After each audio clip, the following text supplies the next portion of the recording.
이 시간 교회 바로 알기 두 번째 시간으로서 오늘은 교회는 그리스도의 몸입니다 라는 제목으로 말씀을 함께 나누겠습니다. 이 자리에 참여한 우리 모든 분들에게 하나님의 놀라운 은혜가 임하기를 간절히 축원합니다. 아멘. 사랑하는 성도 여러분, 오늘 우리는 주께서 세우신 복된 교회에 대해서 바르게 알기를 원합니다. 사람들은 교회를 여러 가지로 이해합니다. 어떤 이는 단순히 교회를 건물로 생각을 합니다.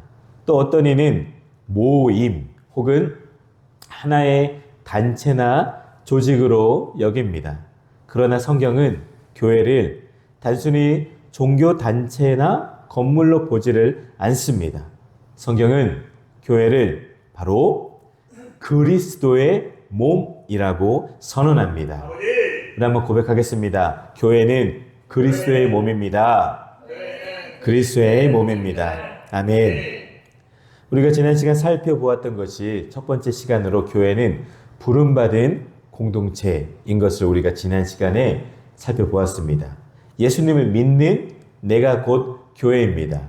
하지만 예수님을 믿는 사람들이 함께 모인 모임 역시도 교회입니다.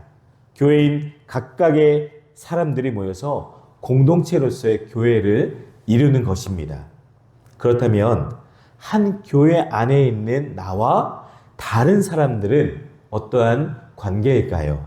고린도전서 12장 27절 보시면 너희는 그리스도의 몸이요 지체의 각 부분이라 라고 말씀하십니다. 바울은 고린도 교회를 향하여 너희는 그리스도의 몸이라고 이야기합니다. 교회는 바로 그리스도의 몸이며 교회 안에 있는 한 사람 한 사람은 그 몸의 각 지체입니다. 오늘 본문 에베소서 1장 22절에서 23절은 교회의 본질을 잘 보여줍니다. 교회의 머리는 누구예요? 바로 예수 그리스도이시며 교회는 바로 그분의 몸입니다. 이것은 교회의 정체성과 사명을 이해하는 핵심 진리입니다. 첫 번째 여러분, 오늘은 교회는 그리스도의 몸입니다 라는 제목으로 말씀을 진행하는데 첫 번째는 교회의 머리는 바로 예수 그리스도이십니다. 아멘. 22절을 보실까요? 22절입니다. 그를 만물 위의 교회의 머리로 삼으셨느니라. 아멘. 사도 바울은 교회를 그리스도의 몸이라고 부르며 예수 그리스도를 그 머리로 선포합니다. 여러분, 우리 몸에 있어서 머리는 참 중요한 역할을 하죠. 머리는 단순히 장식이 아니라 몸의 생명과 방향을 결정하는 중심입니다. 우리의 두 뇌가 몸 전체의 움직임을 조율하듯 그리스도께서는 예수님께서는 교회의 모든 삶과 사역을 주관하십니다. 오늘날 많은 교회들이 사람의 전통, 리더의 성향 혹은 세상의 흐름에 따라 움직이려는 유혹을 받습니다. 그러나 여러분, 교회의 머리는 어떠한 사람도 어떠한 제도도 아닌 오직 예수 그리스도가 교회의 머리인 것을 꼭 기억하시기를 바랍니다. 여기서 중요한 사실은 교회의 주인은 목사도 장로나 성도도 아니라는 거예요. 아이들 친구들을 만나면 와 목사님 교회 주인이에요? 아니야. 근데 왜 목사님 교회에 살아요? 목사님 거기 목사님 거 아니에요? 아니야. 이렇게 아이들은 참 순진하게 질문을 해요. 여러분 아니죠? 교회의 주인은 바로 목사도 아니고 장로도 아니고 성도도 아닌 바로 교회 주인과 머리 대신 오직 예수 그리스도 뿐입니다. 머리는 몸 전체를 지휘하고 통제합니다. 우리의 뇌가 손과 발 온몸을 움직이듯이 예수님께서 교회의 방향과 사명을 이끌어 주십니다. 따라서 교회가 해야 할 일은 내 생각, 내 계획을 앞세우는 것이 아니라 주장하는 것이 아니라 머리 대신 예수님의 뜻대로 따라가는 것입니다. 교회는 사람의 뜻이 아니라 하나님의 뜻에 순종할 때 살아 움직이는 교회가 됩니다. 예수 그리스도를 우리 인생의, 우리 교회의 최고 통치자로 모시고 그분의 말씀에 절대적으로 순종하는 교회가 오늘 말씀처럼 충만한 교회입니다. 예수 그리스도의 권위 그 외에는 어떤 인간의 권위도 어떤 형태의 권력도 배격하는 교회, 그 교회만이 충만한 교회입니다. 인간의 잡음이 교회의 회중을 움직이고 불평과 불만의 소리가 교회에 영향을 미칠 때 그 교회는 발전하지 못하며 하나님과 세상으로부터도 버림받는 비극을 면치 못할 것입니다. 이것은 예수 그리스도를 교회의 주인으로, 머리로, 최고의 통치자로 모시지 않은 탓입니다. 그러게 여러분, 교회 구성원된 우리는 다 같이 그리스도의 권세 앞에 내 자신을 늘 복종하며 말씀대로 지키기에 힘쓰시기를 바랍니다. 나의 권위가 십자가 앞에 내던져질 때에만 예수 그리스도께서 교회의 머리가 되시고 충만한 교회가 될 수 있습니다. 바로 여기에 충만한, 만물 위에 충만한 그 충만한 은혜의 신비가 있고 충만한 복이 있습니다. 요한계시록 보시면 빌라델비아 교회가 있습니다. 빌라델비아 교회는 비록 적은 능력을 가진 교회였지만 예수님을 머리로 모시고 그에게 복종하며 온전하게 그의 말씀을 지킬 때 장차 올 시험의 때를 면제받았음은 물론 충만한 복을 받았습니다. 그와 같이 우리들도 예수 그리스도를 교회의 머리로 당연히 모시고 그분의 말씀대로 지키며 순종하여 충만함을 이루어 나가시기를 주님의 이름으로 간절히 축원을 드립니다. 다음은 교회는 그리스도의 몸입니다. 할렐루야. 아멘. 누구의 몸이라고요? 그리스도의 몸입니다. 23절을 보시면 교회는 그의 몸이니. 아멘. 확실하게 나와 있습니다. 교회는 그의 몸, 바로 예수님의 몸이다라고 말씀합니다. 여기서 교회는 단순한 모임이 아닌 것을 깨닫게 돼요. 우리 교회는 바로 그리스도의 몸입니다. 이는 교회가 그리스도와 유기적으로 연결되어 있음을 의미합니다. 또 교회가 한 몸이라는 것은 무엇보다 교회가 하나라는 사실을 강조합니다. 머리와 몸은 분리될 수가 없습니다. 교회는 단순한 모임이나 종교적 기관이 아니라 살아있는 그리스도의 몸입니다. 우리는 영적인 가족이라고 늘 우리가 고백하잖아요. 우리 한번 고백하겠습니다. 우리는 영적인 가족입니다. 아멘. 맞아요. 여러분, 우리의 몸이 얼마나 긴밀하게 연결되어 있습니까? 고린도전서 12장에서 바울은 교회를 사람의 몸에 비유하며 우리는 그 몸의 각 지체라고 했습니다. 눈, 손, 발 서로 다르지만 한 몸을 이루듯이 교회 성도들은 다양하지만 그리스도 안에서 하나의 몸을 이루고 있습니다. 우리 몸을 이루는 여러 기관들은 서로 아주 긴밀하게 연결되어 있어요. 이 말은 저와 여러분들, 우리 각자가 교회의 아주 필수적인 부분이라는 뜻입니다. 다 여러분들 한 명 한 명이 다 소중하고 중요합니다. 각자의 자리에서 할 일들이 다 있습니다. 여러분, 손이 없으면 몸이 불편하고 눈이 없으면 앞을 볼 수 없듯이 길을 볼 수 없듯이 교회 한 성도도 쓸모없는 사람은 없습니다. 아멘. 우리 고백하겠습니다. 여러분들 소중합니다. 아멘. 우리 교회 꼭 있어야 할 소중한 사람들이에요. 각자의 맡은 자리에서 충성할 때 우리 하나님의 교회는 건강하게 세워집니다. 어느 한 기관이라도 제 역할을 하지 못한다면 몸 전체에 이상이 생깁니다. 교회는 바로 이와 같아요. 각 기관이 한 몸을 이루는 것처럼 우리 각 사람이 한 명 한 명이 모여서 몸된 주님의 교회를 이룹니다. 이처럼 교회는 하나님의 형상을 반영한 하나의 공동체가 되어야 합니다. 예수님의 한 몸이 되어야 합니다. 교회가 하나가 되고 한 몸이 되어야 한다는 것은 그저 우리 늘 고백하는 그 외침, 구호에만 결코 머물러서는 안 됩니다. 교회가 한 몸을 이루었다면 실제로 여러 특징들이 나타나야 합니다. 고린도전서 12장 21절 말씀에 보면은 눈이 손더러 내가 너를 쓸 데가 없다 하거나 또한 머리가 발더러 내가 너를 쓸 데가 없다 하지 못하리라. 아멘. 이 말씀을 합니다. 이처럼 여러분, 어느 한 지체가 다른 지체보다 더 낫다, 더 중요하다라고 말하면 안 되는 거예요.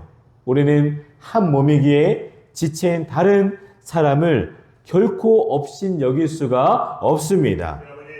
각각 다른 역할을 맡은 우리는 그렇게 각각 다르게 창조되었습니다. 누군가 나와 다르다 해도 그것은 틀린 것이 아닙니다. 단지 다를 뿐입니다. 다름을 인정하고 하나됨을 이뤄서 하나님께 영광 올려드리고 기쁨이 되는 우리 주양의 영적인 가족들이 되시기를 바랍니다. 나와 다른 사람을 인정하는 것, 서로 다른 사람이 다양성 속의 통일성을 이루어가는 것, 이것이 바로 교회의 공동체의 모습이 되어야 합니다. 서로 다른 우리들이 공동체를 만들고 하나님의 사명을 함께 감당할 때 그 공동체는 혼자서는 할 수 없는 멋지고 귀한 일을 이뤄낼 수가 있습니다.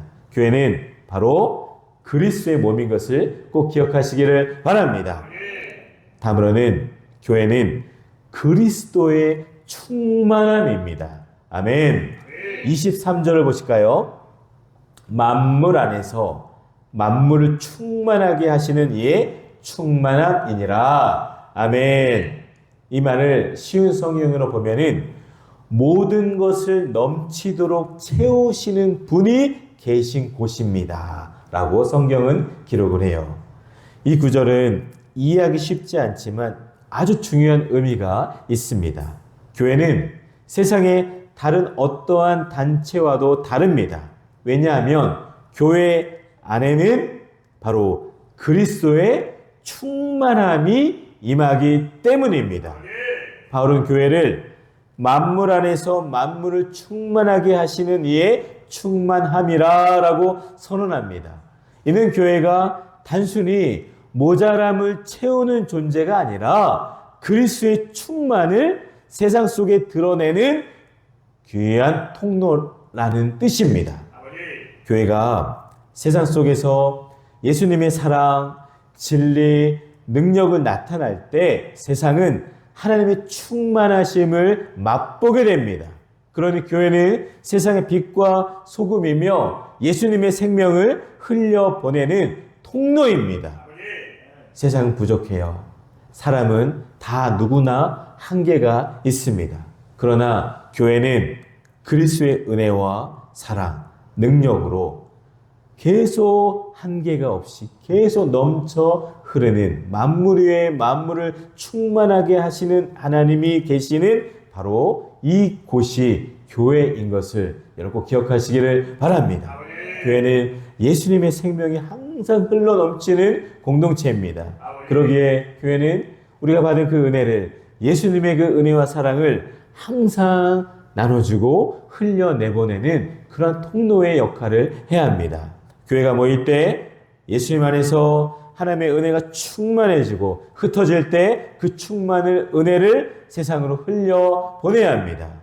여러분, 그러면 우리 교회가, 우리 주양교회가, 우리 주양교회 성도들이 어떻게 하면 예수 그리스도의 충만함을 드러낼 수가 있을까요?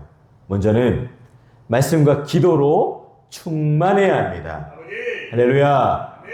다른 것 없습니다. 말씀과 기도로 충만해야 합니다. 성도들이 말씀 안에 뿌리 내리고 기도로 주님께 연결될 때 그리스도의 충만을 경험하게 될 줄 믿습니다. 다음으로는 우리 서로 사랑으로 충만해야 합니다. 할렐루야. 아멘. 교회 안에서 사랑이 식어지면 세상은 교회를 통해 예수님의 사랑을 어떻게 경험하겠습니까? 그러니 사랑해야 됩니다. 바로 교회인 내가 또한 성도가 교회인 여러분 우리 함께 사랑을 해야 그 교회가 사랑을 흘려 내보내게 될 줄 믿습니다. 사랑이 충만한 주안교회가 되기를 간절히 축원을 드립니다. 다음으로는 선교와 섬김으로 충만을 나누어야 합니다. 교회가 세상을 향해 우리가 받은 은혜를 우리만 누리고 꼭 소유하면 안 됩니다. 그 받은 은혜와 모든 것들을 다 전해줘야 돼요. 그게 바로 복음 전도고 선교지 않겠습니까? 지금도 죽어가고 있는 가난하고 소외된 자들을 섬길 때 바로 예수님의 사랑이 충만하게 퍼져간다는 것을 꼭 기억하시기를 바랍니다. 바로 이처럼 예수님은 믿음 안에서 만물을 충만케 하시는 분입니다. 그리고 그의 몸된 교회는 그리스도, 즉 만물을 충만케 하신 분의 실체입니다. 그렇다면 우리 교회는 그리스도를 모시고 만물을 충만케 해야 하는 책임이 있습니다. 사랑하는 여러분, 그릇에 담긴 물이 충만할 때에 넘쳐 흐르듯이 먼저 지체로서의 성도 각 개인이 충만해지시고 교회가 성숙한 교회로 충만해지면 우리가 받은 은혜의 이 잔은 바깥 세상으로 넘쳐가게 될 줄 믿습니다. 풍부한 가정, 건전하고 윤택한 사회, 온전한 인류의 역사를 이루는 요체는 바로 세상이 아니라 예수 그리스도로 충만한 교회임을 잊어서는 안 되겠습니다. 그럼 여러분, 우리는 몸된 주님의 그 지체로서 그러면 어떻게 교회답게 살아가야 되겠습니까? 결론으로 몇 가지를 함께 나눕니다. 첫 번째는 머리 대신 예수님께 순종해야 합니다. 아멘. 내 뜻과 방법이 아니라 주님의 말씀에 늘 귀 기울이고 주님의 뜻에 따라야 합니다. 몸의 지체는 머리의 지시를 따라야 합니다. 머리와 연결되지 않은 지체는 움직일 수도 없고 생명을 유지하지 못합니다. 그러므로 성도로서 가장 중요한 것은 머리 대신 예수 그리스도와 바르게 연결되는 것이 복된 교회로 살아가는 첫 번째 발걸음입니다. 다음으로는 서로를 존중하고 사랑해야 우리가 교회답게 살아가는 겁니다. 몸은 분열될 수 없습니다. 지체들이 서로 싸우면 몸은 병들게 돼요. 교회 안에서 우리는 하나 됨을 힘써 지켜야 합니다. 몸의 지체가 서로 다르지만 모두 필요하듯이 교회 안의 성도들을 서로 사랑하고 존중하고 세워줘야 합니다. 비난이나 비교가 아니라 격려와 협력으로 교회 성도들을 함께 세워나가며 사랑으로 살아가는 여러분들이 되시기를 바랍니다. 다음으로는 우리 교회가 어떻게 살아가야 될까? 세상 속에서 우리는 교회의 사명대로 감당해야 합니다. 교회는 세상과 구별되지만 세상을 위한 존재입니다. 교회가 세상의 빛과 소금이 되어야 하며 충만하신 분임, 바로 예수님의 은혜와 사랑을 흘려보내야 합니다. 여러분, 우리 몸은 움직여야 건강합니다. 교회도 움직여야 건강하고 살아있는 교회가 되는 거예요. 교회도 세상 속에서 복음을 전하고 사랑을 실천할 때 그 교회는 건강하게 됩니다. 우리는 그러니 더 건강하게 주의 손과 발이 되어서 더 주님의 사랑을 흘려내보내고 일하는 복된 건강한 주의 교회가 되시기를 바랍니다. 말씀을 정리합니다. 여러분, 오늘 교회 바로 알기 두 번째 시간, 교회는 단순한 모임이 아니라 바로 그리스도의 몸이다라고 우리는 배웠습니다. 예수님이 우리의 머리가 되시고 우리는 그분의 몸된 지체입니다. 그리고 교회는 그리스도의 충만함으로 세상 가운데 하나님의 나라를 드러내는 공동체입니다. 그러므로 여러분, 오늘 각자가 그리스도의 몸된 지체로서, 교회로서 내 자신의 자리를 충성스럽게 지키시고 머리 대신 예수님의 뜻에 아멘하며 순종하시고 세상을 향해 주님의 사랑을 나타내고 전하는 성도가 되시기를 예수님의 이름으로 축복합니다. 우리 함께 기도하겠습니다.